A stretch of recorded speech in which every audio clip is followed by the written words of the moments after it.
Hai hai hai. Selamat datang kembali di channel Min Donghua. Kali ini kita akan melanjutkan cerita Donghua, Apotheosis. Nggak pakai lama lagi, langsung aja kita ke ceritanya. Cekidot. Setelah memasuki tanah suci Tianchen, He Yun-er menjadi tidak normal. Monster aneh berbentuk naga ini memang merepotkan untuk dihadapi. Tetapi bagi banyak orang kuat di alam laut dewa, mereka tidak terlalu mematikan.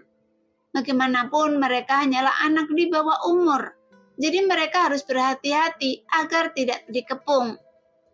Lo Sheng melirik ke arah He Yun-er dan meraih monster berbentuk naga itu dan berkata, "Saya kira bukan hal ini yang ditakuti oleh He Yun-er. Monster berbentuk naga ini seharusnya hanya seekor anak kecil." Seorang master hebat dari alam laut ilahi tampak serius. Kemudian dia mengangguk dan berkata, "Iya, menurut saya juga begitu. Meskipun bentuk monster ini seperti naga, tapi bukan naga. Tapi sudah cukup menakutkan hanya dalam wujud monster kecil. Apalagi jika sudah besar nanti. Jadi yang paling penting adalah, meskipun monster berbentuk naga ini masih kecil, selalu ada induk binatang yang melahirkan mereka. Jadi, apakah induk binatang ini ada di alam rahasia Tianchen? Bagaimanapun, kesimpulan ini tidak sulit dan dapat disimpulkan oleh sebagian besar orang berkuasa di alam laut dewa. Kuncinya, hewan betina apa yang melahirkan monster berbentuk naga tersebut? Kekuatan apa yang dimilikinya? Bisakah semua orang menolak? Memikirkan hal ini, beberapa kaisar mengerutkan kening. Kemudian Kaisar Tianyun bahkan berkata, "Jika tidak, penjelajahan alam rahasia Tianchen tahun ini akan berakhir di sini. Akan ada banyak peluang di masa depan." Faktanya, apa yang ini dikatakan oleh penguasa kerajaan Tianyun adalah karena saluran kenaikan telah dibuka karena Lo Sheng. Cepat atau lambat, semua orang akan dapat naik ke dunia atas. Jadi tidak perlu bertarung di alam rahasia Tianchen. Lagi pula, 4 kaisar dan penguasa besar alam laut dewa telah bekerja sangat keras. Dan bukankah tujuannya untuk mendapatkan manfaat dari saluran roh? Jika mereka dapat naik ke alam atas dan bertarung sendiri untuk mendapatkan sumber daya yang jauh lebih banyak daripada yang mereka bisa sekarang, mengapa repot-repot bertarung demi telur naga leluhur ini? Tetapi jika gubernur bertanya, bagaimana kita menjelaskannya? Seorang ahli alam laut dewa bertanya dengan ekspresi hati-hati. "Hei, kenapa gubernur sendiri tidak masuki alam rahasia Tianchen? Kekuatannya lebih unggul dari kita. Bukankah dia hanya menindas kita agar tidak bisa naik dan menggunakan sampah dari dunia atas untuk membodohi kita ingin bekerja untuknya?" Master hebat alam laut ilahi lainnya berkata dengan marah, meskipun 4 kerajaan dewa utama mematuhi perintah dari kultus rahasia, mereka pasti tidak memiliki sikap tunduk. Jadi setiap orang yang merencanakan masa depan mereka sendiri. Lagi pula semua orang telah masuki alam laut dewa. Ketika berita tentang Lo Sheng dilaporkan, setelah saluran kenaikan diperbaiki, mereka tinggal menunggu hari untuk naik. Adapun telur naga leluhur ini, itu memang hal yang baik, tapi apakah ada hubungannya dengan mereka? Melihat semua orang mempertahankan sikap yang sama, Kaisar Perang Tianfeng juga menunjukkan ekspresi emosi di wajahnya, dan dia merenung sejenak dan kemudian berkata, "Oke, jika itu masalahnya, ketika gubernur bertanya, semua orang akan berkata dengan suara bulat bahwa itu benar gagal. Namun perubahan telah terjadi di tanah suci Tianchen. Demi alasan keamanan, kita harus kembali." Setelah Kaisar Perang Tianfeng selesai berbicara, dia menerima tanggapan positif dari orang-orang kuat lainnya di alam laut dewa. Lagi pula, mereka juga tidak ingin kehilangan nyawa, karena mungkin mereka bisa mendapatkan beberapa peluang dan manfaat di alam rahasia Tianchen. Tetapi itu tidak ada hubungannya dengan hidup mereka sendiri. Jadi sepertinya sudah tidak penting lagi. Namun ketika semua orang hendak mundur, semua orang tiba-tiba merasakan tanah bergetar. Namun tiba-tiba sebuah getaran datang dari dalam tanah. seolah-olah ada binatang raksasa yang sedang berdetak di bawah tanah. Suara apa itu? Wajah Kaisar Perang Dayung muram. Dia adalah orang yang sangat berhati-hati dan ekspresinya tidak terlalu bagus. Pada saat ini, tanah mulai bergetar terus-menerus, seolah-olah tiba-tiba menjadi gempa besar, sehingga semua bangunan di Tanah Suci Tianchen mulai naik dan turun, dan mulai runtuh sepotong demi sepotong. Ayo pergi, tidak peduli apa itu jelas bukan hal yang baik. Lagi pula itu tidak ada hubungannya dengan kita. Zhou Huang berteriak dengan tegas dan memimpin untuk mulai berlari kembali. Sekarang semua orang merasakan sedikit penyesalan di hati mereka dan mereka seharusnya keluar saat memasuki alam rahasia Tianchen kali ini.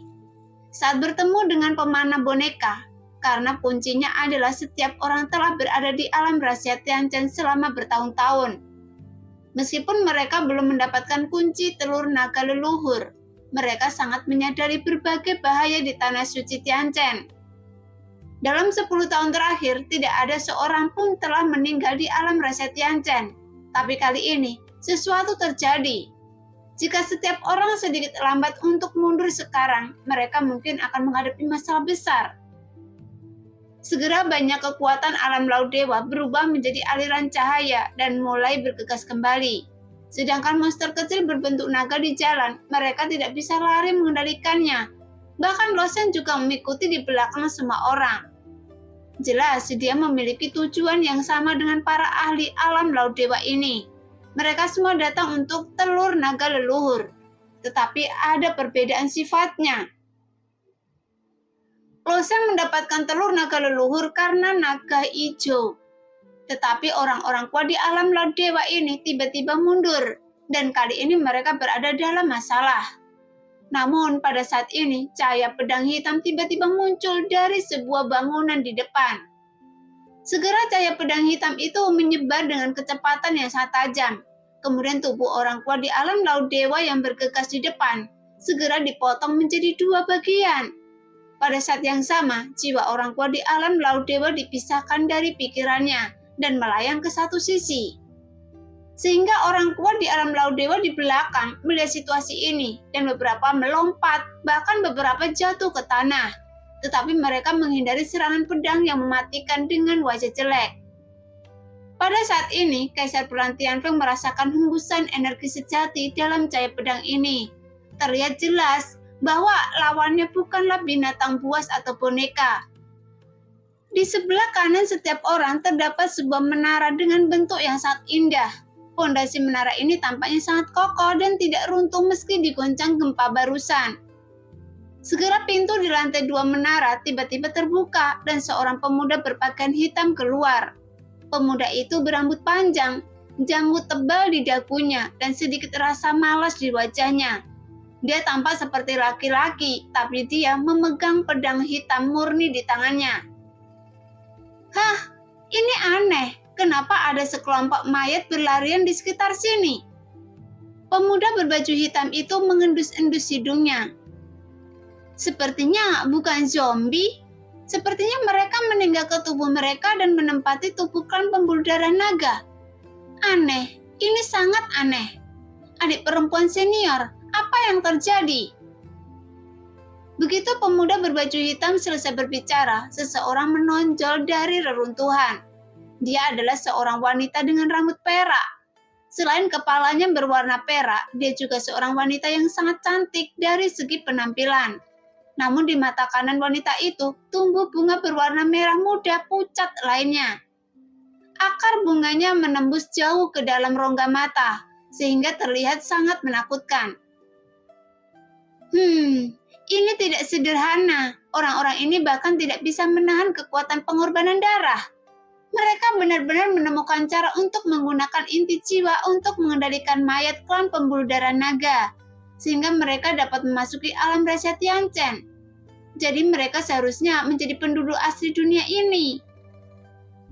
Wanita perak itu menjawab dengan enteng. Segera setelah dia selesai berbicara, seorang pria kekar berjalan keluar dari depan jalan, membawa sabit besar berwarna merah menyala di bahunya. Saat pria kekar itu berjalan menuju Kaisar Perang Tianfeng dan yang lainnya, dia berkata dengan tenang, "Sepertinya kita beruntung, tidak ada umpan untuk memancing keluarnya. Meskipun orang-orang ini adalah mayat, jika mereka masih hidup, jadi sangat cocok untuk digunakan mereka sebagai umpan." Dengan kata-kata ketiga orang ini sepertinya sama sekali mengabaikan kekuatan besar lautan dewa. Apakah itu penguasa kerajaan Tianyun, Kaisar Perang Tianfeng, atau Zhou Wang? Wajahnya tiba-tiba terlihat sangat jelek saat ini. "Teman, apa maksud Anda?" Kaisar Perang Tianfeng bertanya dengan dingin. Wanita perak itu tersenyum tipis dan dia berkata, "Siapa teman Anda? Sederhana sekali. Kami ingin menangkap naga jahat itu dan kami ingin menggunakan tubuh dan jiwa Anda." "Itu pertanyaan yang besar. Anda sendiri yang bisa menahan begitu banyak dari kami." Kaisar Perang Dayu berkata dengan dingin, meskipun mereka sebagai sekelompok penguasa alam laut dewa tidak dapat mengerahkan kekuatan mereka karena menduduki mayat. Mereka adalah sekelompok penguasa alam laut dewa, jadi mereka tidak begitu mudah untuk ditindas. "Sombong, sebelumnya belum pernah ada yang mengatakan itu pada kami." Terdengar tawa seperti lonceng perak dari wanita perak itu. Kemudian pria kekar itu membawa sabit raksasa dan berjalan ke sisi lain. Dia sepertinya tidak fokus pada Lo Sheng dan yang lainnya. Dia masih berkata dengan ringan, "PR, tangkap mereka. Bos tidak sabar menunggu." "Apakah Anda mengerti?" Wanita perak itu mengangguk sedikit dengan senyuman menawan di wajahnya, kemudian bunga di mata kanannya berputar sedikit. Bagaimanapun, banyak kekuatan besar alam laut dewa yang merupakan makhluk tertinggi di dunia ini. Tapi, kapan mereka pernah begitu dibenci? Meskipun ketiga orang ini tampaknya memiliki kekuatan yang tak terduga, tapi wajah banyak orang kuat di alam laut dewa sudah menunjukkan tanda-tanda kemarahan. Namun pihak lain sama sekali tidak tertarik untuk terlibat dengan mereka. Segera bunga di mata wanita berambut perak itu berputar sedikit, dan dia berkata dengan ringan, "Dengan mengarahkan mayat melalui inti jiwa, saya hanya perlu mengganggu kekuatan inti jiwa untuk memenjarakan orang-orang ini di dalam. Dengan cara ini, bos pasti sangat senang. Semoga beruntung, sepertinya dewa mengatur agar umpan ini muncul di hadapan kita. Jadi keberuntungan bos benar-benar tak tertandingi." Saat tawanya yang seperti lonceng perak jatuh, gumpalan kabut merah muda melayang keluar dari bunga. "Xiang Hui, kurungan spiritual." Segera aroma samar menyebar dengan cepat, menjarakan banyak kekuatan alam laut dewa di dalamnya. Pada saat inilah semua orang tiba-tiba menyadari bahwa mayat yang mereka kendalikan tidak dapat bergerak. Inti jiwa telah gagal. Bagaimana ini mungkin? Dia pasti diganggu oleh wanita jalang itu. Saya tidak bisa lepas dari pikiran mayat ini. Jelas para master besar alam laut dewa meminjam kekuatan inti jiwa untuk menggerakkan seluruh mayat. Tetapi wanita berambut perak tampaknya dapat dengan mudah mengganggu kekuatan inti jiwa, yang menunjukkan dia dapat dengan mudah memutuskan hubungan antara jiwa-jiwa kuat di alam laut dewa dan mayat yang mereka tempati. Meskipun ini bukanlah hal yang paling menakutkan, yang terburuk adalah menyerahkan mayat ini dan pergi. Namun ketika beberapa orang kuat di alam laut dewa mencoba, mereka menemukan bahwa jiwa mereka dipenjara kuat di dalam pikiran mayat tersebut, dan di sana tidak ada cara untuk melarikan diri. Jangan coba-coba, sekelompok alam roh pejuang kecil tidak bisa keluar dari kurungan ini, kata wanita berambut perak dengan tenang. Sepertinya dia merasakan tindakan orang-orang kuat di alam laut dewa ini. Saat ini bahkan Lo Sheng tidak bisa bergerak, meskipun dia menempati tubuh Feng Nianyun, bukan mayat. Dia tetap mengendalikan tubuh ini melalui inti jiwa. Karena mekanisme penyegelan jiwa, tubuh Feng Nianyun tidak dapat dikendalikan dengan paksa. Lagi pula, bahkan jiwa Feng Nianyun sendiri tidak dapat mengendalikan tubuh fisiknya, dan menggunakan inti jiwa hanyalah pengganti sementara. Sekarang kembalilah. Wanita berambut perak itu tersenyum tipis dan berjalan tepat di depan semua orang, sehingga semua mayat berbalik secara kolektif, secara bersamaan. Jadi semua orang sepenuhnya berada di bawah kendali wanita berambut perak itu. Hah? Kenapa masih ada tubuh yang hidup? Pada saat ini, mata wanita berambut perak itu memperhatikan loseng di tengah kerumunan dan kemudian berjalan menuju loseng. Dan tubuh ini ternyata berada di alam dewa, tapi itu sebenarnya dikendalikan oleh inti jiwa. Ini sangat aneh. Wanita berambut perak itu memandang loseng dan dia benar-benar bingung.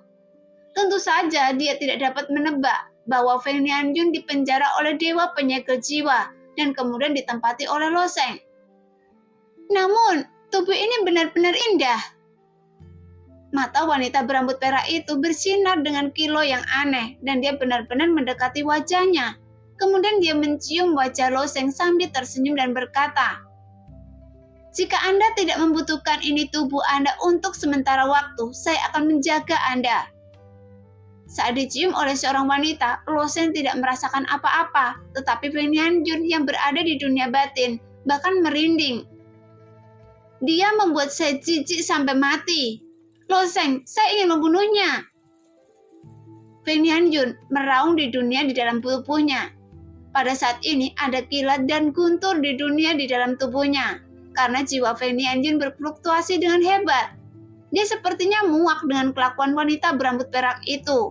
Namun Loseng berkata tanpa daya. Saya tidak bisa bergerak sekarang. Bahkan saya tidak bisa melindungi diri saya sendiri. Jadi bagaimana saya bisa membunuhnya? Lagi pula, tidak ada yang menyangka bahwa begitu banyak makhluk akan tiba-tiba muncul di alam rahasia Tianchen yang awalnya sepi. Pertama, monster berbentuk naga itu, dan kemudian mereka bertemu dengan 3 pria kuat yang tidak bisa dijelaskan ini. Jadi perubahan apa yang terjadi di alam rahasia Tianchen? Apakah orang-orang ini juga ada di sini untuk mendapatkan telur naga leluhur? Apa identitas orang-orang ini? Apakah Anda mengetahuinya? Loseng bertanya. Feng Nianjun mendengus dingin, kemudian dia berkata dengan sangat tidak senang. Orang-orang ini berasal dari klan surgawi, dan mereka adalah pemburu dari klan surgawi. Klan surgawi?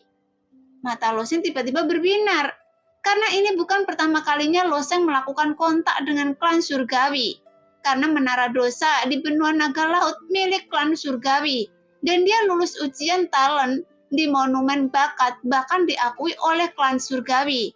Namun Loseng masih belum mengetahui apa itu klan surgawi dan kemampuan apa yang mereka miliki.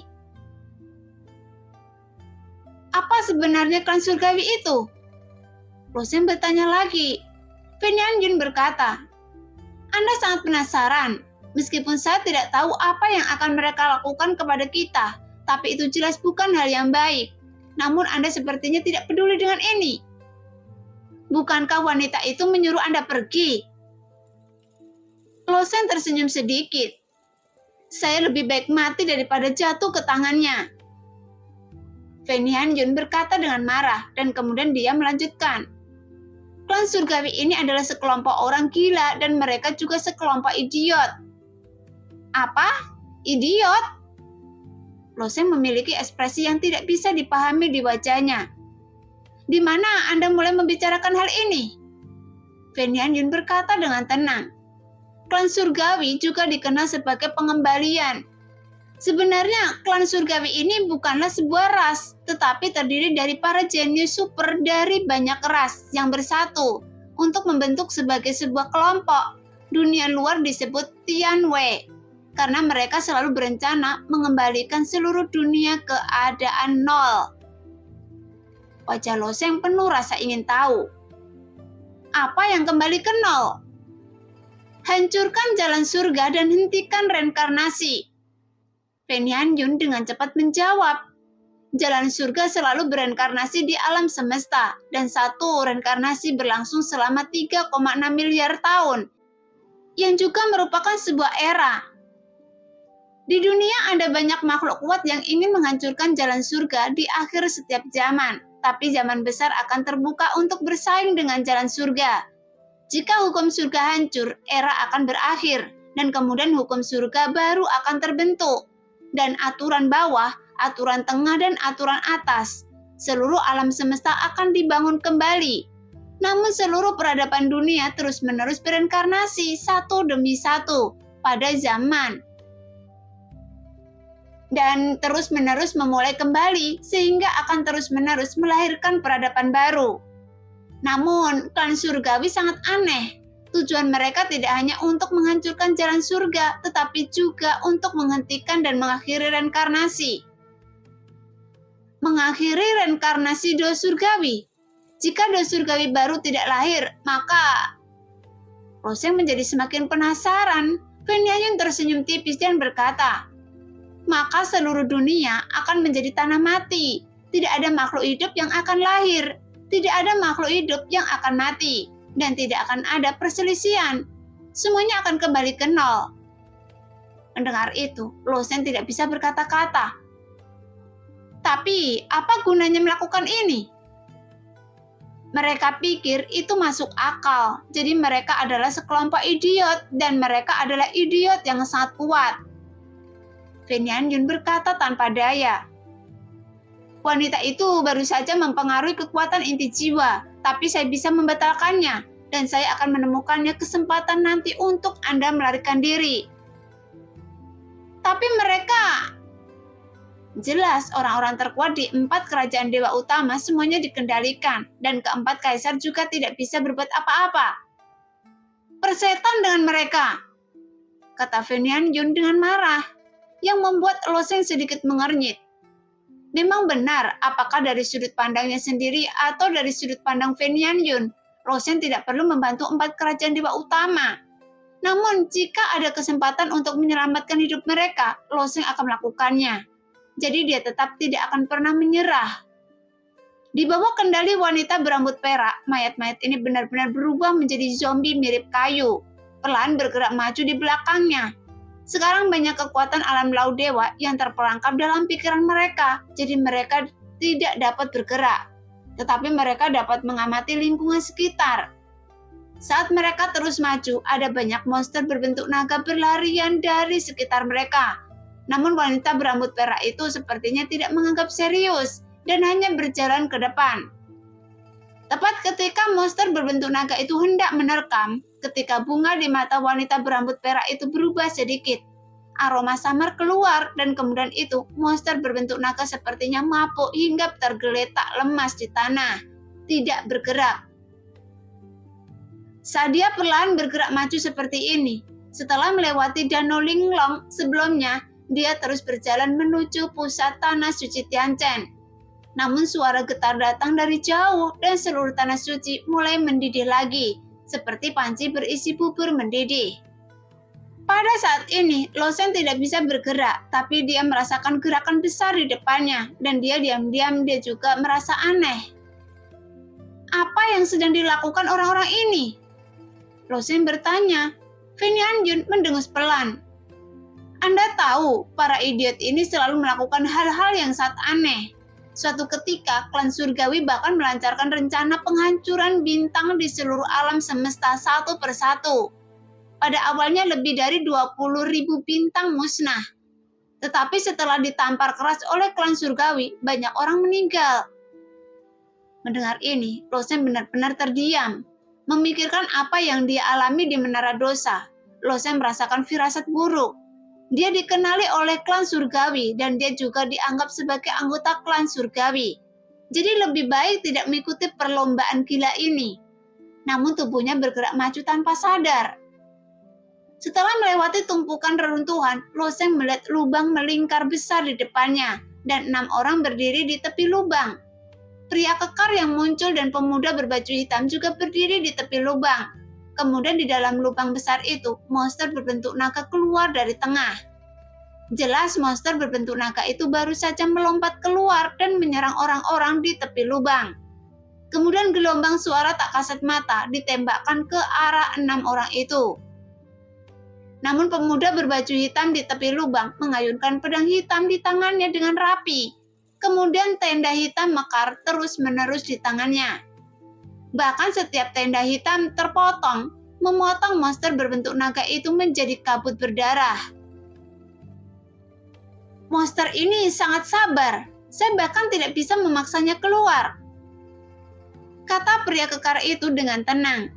Sekarang wanita perak itu mengendalikan mayat banyak orang kuat di alam laut ilahi, berjalan perlahan dan berkata, "Kalau begitu, mari kita coba metode lain dan lihat apakah kita bisa mengeluarkan monster itu." Bos, Anda benar-benar tahu hal-hal seperti itu. Awalnya alam rahasia Tianjin ini seharusnya kosong, tapi setelah kita keluar dan berkeliling, dan kita menemukan beberapa umpan, dan saya membawa semua umpan ini. Jelas termasuk wanita perak, klan surgawi mengirimkan 7 orang, dan mereka sepertinya ingin menangkap sesuatu di lubang besar ini. Adapun pria yang dipanggil bos oleh wanita perak itu, dia mengenakan jubah berwarna darah dan topeng perak di wajahnya. Ketika mendengar ini, pria bertopeng perak itu mengangguk dan berkata, "Kalau begitu, coba. Hapeng, giliran Anda." "Oke, bos." Salah satu dari 7 orang itu mengenakan topi jerami yang rusak. Dia tersenyum jujur dan mengeluarkan pancing emas. Kemudian dia melambaikan pancing di tangannya dengan ringan dan garis hijau tipis melesat ke arah prajurit dari 4 kerajaan dewa. Dan kemudian salah satu penguasa besar alam laut ilahi langsung dipancing. Lagi pula, inti jiwa yang digunakan oleh 4 kerajaan besar untuk mengendalikan mayat, semuanya dipenjara oleh wanita perak, sehingga mayat dan jiwa dalam pikiran mereka seperti kayu, tidak dapat bergerak, jadi mereka tidak menahan diri untuk digantung seperti ini. Hanya saja mereka semua sadar. Sekarang Master Alam Laut Dewa yang agung ditangkap seperti ini, hanya untuk digunakan sebagai umpan untuk memberi makan sesuatu di dalam lubang. Jadi rasa takut ini membuat jiwa banyak orang kuat di alam laut dewa bergetar. Pada saat ini, wanita perak itu merasakan ketakutan terhadap jiwa-jiwa kuat di alam laut dewa ini. Jadi dia berkata dengan ringan, "Namun, semakin besar fluktuasi jiwa, semakin kuat pula dia melawan sosok di bawah. Hapeng, letakkan dan coba." Hapeng mengangguk dan dengan sedikit lambian pancing di tangannya, dia menangkap tubuh itu dan mulai menurunkannya perlahan. Namun setelah hanya setengah jarak, puluhan monster berbentuk naga tiba-tiba bergegas keluar dari lubang besar. Ketika monster berbentuk naga ini bergegas, mereka membuka mulutnya dan melepaskan gelombang suara satu demi satu ke arah mayat. Setelah di bawah raungan seperti itu, tubuh dan jiwa orang kuat di alam laut dewa langsung hancur menjadi bubuk. "Bos." Melihat itu, wanita perak berkata dengan tenang, "Hei, makhluk ini cukup berani dan dia bahkan tidak mau makan. Hapeng, masukkan lagi." Namun ekspresi Hapeng tetap tidak berubah. Dia melambaikan pancing di tangannya dengan ringan, dan garis hijau tipis itu terbang menuju para prajurit dari 4 kerajaan dewa sambil terus berkibar. Melihat pemandangan itu, mata semua prajurit dari 4 kerajaan ilahi utama menunjukkan ketakutan. Meskipun mereka tidak bisa bergerak, mata mereka masih bisa melihat. Jika mereka tertangkap oleh tali pancing tipis ini, itu akan menjadi hukuman mati mereka secara langsung. Setelah akhirnya mencapai alam laut dewa, mereka akhirnya mendengar bahwa jalur kenaikan mungkin akan diperbaiki. Jadi siapa di antara mereka yang rela mati di sini?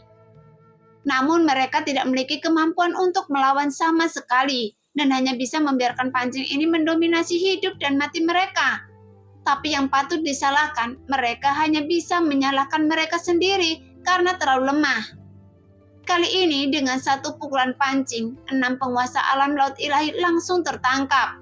Di antara mereka, 2 orang kuat di alam laut dewa juga merupakan penguasa rumah Gyo Xuanwu. Di antara 4 kerajaan dewa utama, mereka adalah makhluk paling mulia dan disebut makhluk kuat. Namun di sini mereka direduksi menjadi tidak berarti. Kali ini saya akan membuat antriannya lebih panjang dan membiarkannya mencicipi rasanya terlebih dahulu. Seperti kata pepatah, setelah makan sumsumnya, Anda akan tahu rasanya. Setelah makan sumsumnya, Hapeng, kali ini Anda tidak harus menyeret 6 orang ke atas, tapi Anda harus langsung melepaskan tali pancing dan melemparkan ke 6 orang tersebut ke dalam lubang, kata wanita perak itu sambil tersenyum jahat. Di saat yang sama, bunga di mata wanita perak itu berubah sedikit, dan dalam sekejap dia mendengar jeritan putus asa datang dari dalam lubang. Adik senior, mengapa orang-orang ini berteriak? Pemuda berpakaian hitam itu bertanya dengan aneh. Wanita perak itu tersenyum tipis. Saya telah membuka sebagian dari kekuatan penahannya, jadi mereka secara alami bisa berteriak untuk menambah rasa pada sosok di bawah. Kakak, Anda jahat sekali. Pemuda berbaju hitam itu menggelengkan kepalanya dan bertanya. Jelas, digantung di tali pancing, awalnya membuat orang-orang kuat di alam laut dewa ini sangat ketakutan. Jiwa mereka berjuang mati-matian dalam pikiran mereka. Ketika wanita perak itu tiba-tiba melepaskan sebagian dari kekuatan pengekangannya, dia secara naluriah berteriak. Namun teriakan itu hanya berlangsung 1 atau 2 tarikan nafas sebelum berhenti tiba-tiba. Kemudian semua orang mendengar suara tulang meledak dari dalam lubang. Tampaknya ada mulut besar yang terus-menerus mengunyah mayat-mayat tersebut. Setelah menunggu beberapa saat, wanita perak itu tersenyum tipis dan berkata, "Dia pasti sudah selesai makan, kan? Ayo lagi, kali ini mari kita lihat apakah dia mengambil umpan." Hapeng melambaikan pancingnya lagi dan mengaitkan beberapa mayat lagi. Kali ini pancing hijau datang ke arah Loseng. Melihat garis tipis hijau ini, Loseng dan Feng Nianjun sama-sama mengurutkan kening, dan Loseng bertanya, "Sekarang, apakah Anda ingin melawan?" Feng Nianjun masih tetap tenang. "Jangan khawatir, mari kita lihat dulu. Pemilik pancing ini hanya ada di alam dewa. Di antara 7 orang ini, saya khawatir hanya pria bertopeng perak yang tidak bisa dikalahkan. Tapi kuncinya adalah, berapa banyak kekuatan yang bisa Anda berikan kepada tubuh fisik saya?" Jelas ini bukan tubuh fisik Loseng, dan atribut esensi sebenarnya dari kultivasi juga sangat berbeda dari Loseng. Efek membiarkan Loseng mengendalikannya, jadi secara alami akan sangat berkurang. Namun tidak mungkin untuk mengatakan bahwa Loseng hanya memilih untuk melarikan diri, tapi dia mungkin tidak bisa menghindarinya. Jadi hanya ada satu kesempatan, dan Loseng harus berhati-hati. Namun tepat ketika benang hijau tipis itu menuju ke arah Loseng, wanita perak itu memblokirnya dan berkata, "Hapeng, serahkan orang ini untuk saya." Hidup. Hapeng menyadari bahwa tubuh Feng Nianjun bukanlah mayat, melainkan manusia hidup. "Iya." Wanita perak itu mengangguk. Hapeng tersenyum aneh. "Pantas saja, kapan Anda memiliki selera yang begitu kuat dan tertarik pada mayat?" Mendengar perkataan Hapeng, wajah wanita perak itu menjadi gelap. "Saya akan membunuh Anda jika Anda terus berbicara omong kosong." Namun Hapeng menerima begitu saja. Dia tersenyum dan dengan sedikit jentikan garis tipis hijau, garis itu melesat ke arah Kaisar Perang Dayu. Sebelumnya beberapa orang kuat di alam laut dewa yang hadir meninggal, tetapi masih ada lebih dari 70 orang yang tersisa. Jadi kemungkinan untuk dipilih oleh beberapa raja sangat tinggi. Namun sangat disayangkan, Kaisar Perang Dayu telah menjadi target. Kemudian dikelilingi oleh garis tipis berwarna hijau dan melayang di udara. Di saat yang sama, bunga di mata kanan wanita perak itu bergerak sedikit, sekali lagi memperlihatkan sebagian dari batasannya. Segera setelah belenggu dilepaskan, Kaisar Perang Dayu meraung. "Saya adalah pemimpin kerajaan Dayu. Saya dapat mencurahkan seluruh upaya saya sebagai hadiah untuk Anda, dan hanya untuk menyelamatkan hidup saya." Nah, demikianlah cerita hari ini. Terima kasih yang sudah menonton video Min Earth sampai selesai. Sampai jumpa di video selanjutnya. Bye-bye.